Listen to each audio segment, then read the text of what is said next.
आपसे, आपको जय भीम करने में कोई रोकता है? नमो बुद्धाय करने में कोई रोकता है? कोई नीला पटका पंचिल का पटका पहनने में कोई रोकता है? बाबा साहब की बात करने में कोई रोकता है? क्या इससे पहले कांग्रेस के प्लेटफॉर्म पर ये बातें होती थी? आज होती है। आज अपने महापुरुषों की बात खुलकर अपनी कर सकते हो, लेकिन साथियों अब समय वक्त घर में बैठने का नहीं है।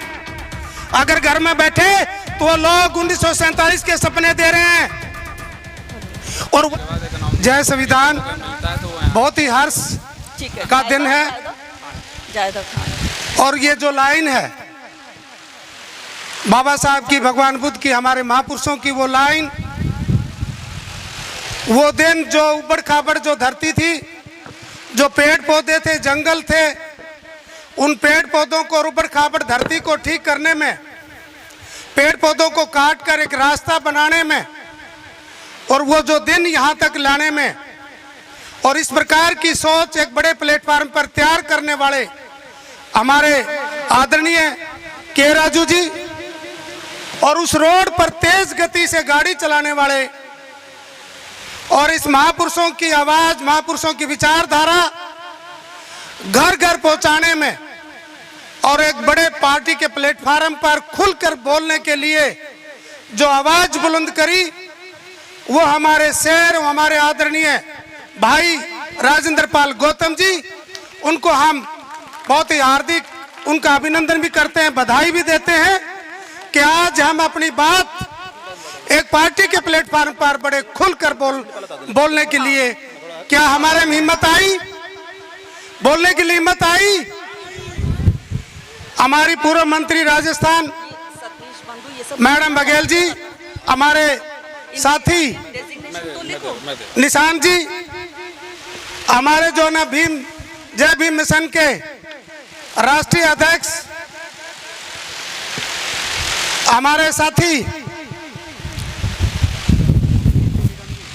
निगम साहब, और स्टेज पर बैठे हुए सभी सम्मानित साथियों, मैडम राजेंद्र पाल गौतम जी भी, और सभी जिला के अध्यक्ष, सभी प्रदेश के जो अनुसूचित जाति विभाग के राष्ट्रीय नेतागण, सभी जिला अध्यक्ष, और सभी मेरे प्रबुद्ध साथियों और पक्के जो ना क्रांतिकारी जो ना, आप लोगों को मेरी जय भीम।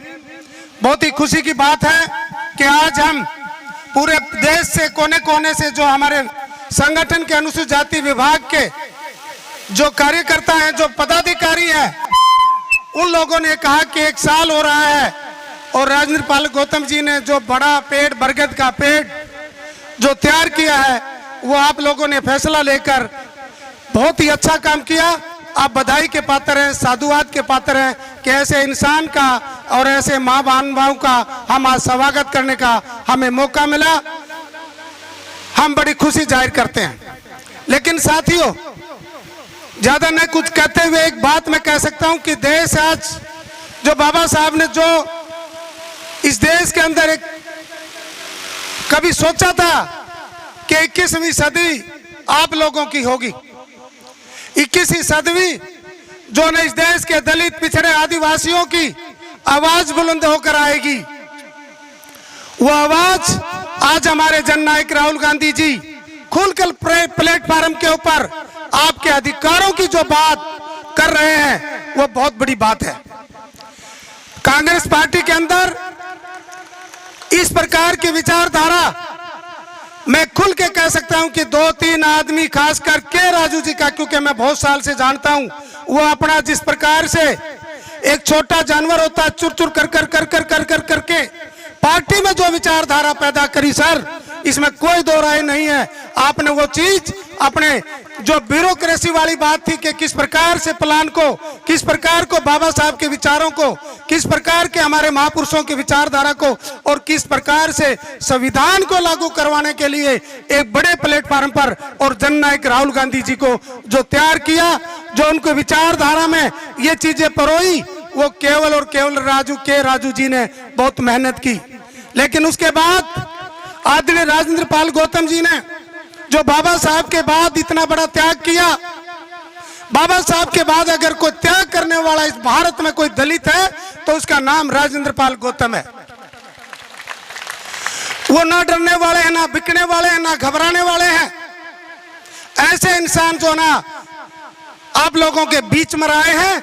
और साथियों, मैं धन्यवाद करता हूं मेरे जैसे आदमी को, एक गरीब को, एक दलित को, एक किसान के बेटे को, एक आम कर्मचारी के बेटे को इतने बड़े पद के ऊपर जो ना आप लोगों की दवाओं से, बाबा साहब की दवाओं से मुझे पद दिया। सर, मैं हाथ जोड़कर आप लोगों का धन्यवाद करता हूं और ये वादा दिलाता हूं साथियों, ये भाई जो कहता हो करता। सर्विस में जो साथी मेरे हरियाणा के बैठे होंगे, काफी साथी मुझे जानते होंगे, हाथ खड़ा करना जो साथी मुझे जानते हैं। कोई भी मेरे दरबार में आया, से सचिवालय में आया साथियों, मैंने उसको दुत्कारा नहीं। जब से मैंने मेंबर पार्लियामेंट की शपथ ली है साथियों, मैंने अपनी ब्यूरोक्रेसी, अपनी जो वीआईपी कल्चर, अपना घमंड अगर था थोड़ा घना, वो भी त्याग दिया है।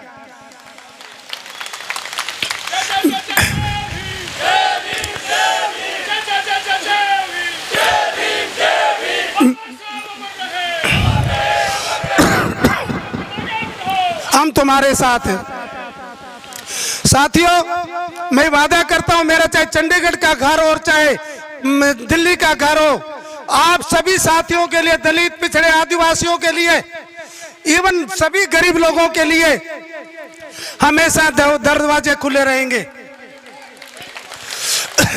मेरे से कोई भी बात आप राज्यसभा में या कहीं भी किसी के साथ पूरे देश में एट्रोसिटी होगी और मेरे लायक कोई बात आएगी, मैं खुल के उस बात के लिए आपके बीच में खड़ा हूंगा, ये मैं वादा दिलाता हूं। साथ के साथ साथियों, आज भारत का संविधान खतरे में है, इसमें कोई दो राय नहीं है। और खतरे में नहीं है, काफी चीजें आपकी खत्म कर दी है प्रेजेंट गवर्नमेंट ने। आपस में हिंदू मुसलमान जातियों में लड़ाया जा रहा है। और आज ये बात करते हैं, भविष्य की बात करते हैं, सड़क की, कि 1947 में ये भारत विकसित देश होगा। कैसे होगा? नहीं हो सकता। इसलिए ज्यादा ना कहते हुए, क्योंकि मैडम बहन जी मेरी तरफ देख रही हैं, क्योंकि और लोगों ने भी बोलना। लेकिन एक बात कहता हूं साथियों आपसे, आपको जय भीम करने में कोई रोकता है? नमो बुद्धाय करने में कोई रोकता है? कोई नीला पटका, पंचिल का पटका पहनने में कोई रोकता है? बाबा साहब की बात करने में कोई रोकता है? क्या इससे पहले कांग्रेस के प्लेटफॉर्म पर ये बातें होती थी? आज होती है। आज अपने महापुरुषों की बात खुलकर अपनी कर सकते हो। लेकिन साथियों, अब समय वक्त घर में बैठने का नहीं है।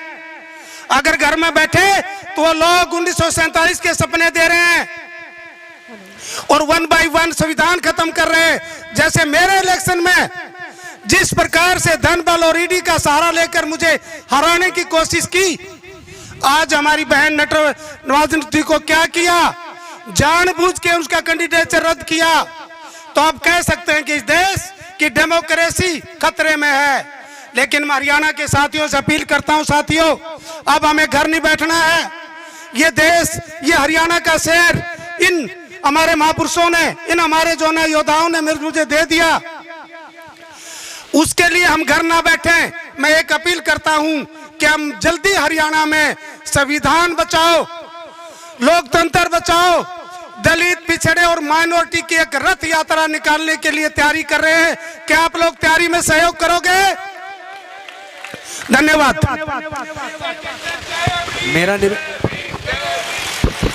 धन्यवाद करमवीर जी।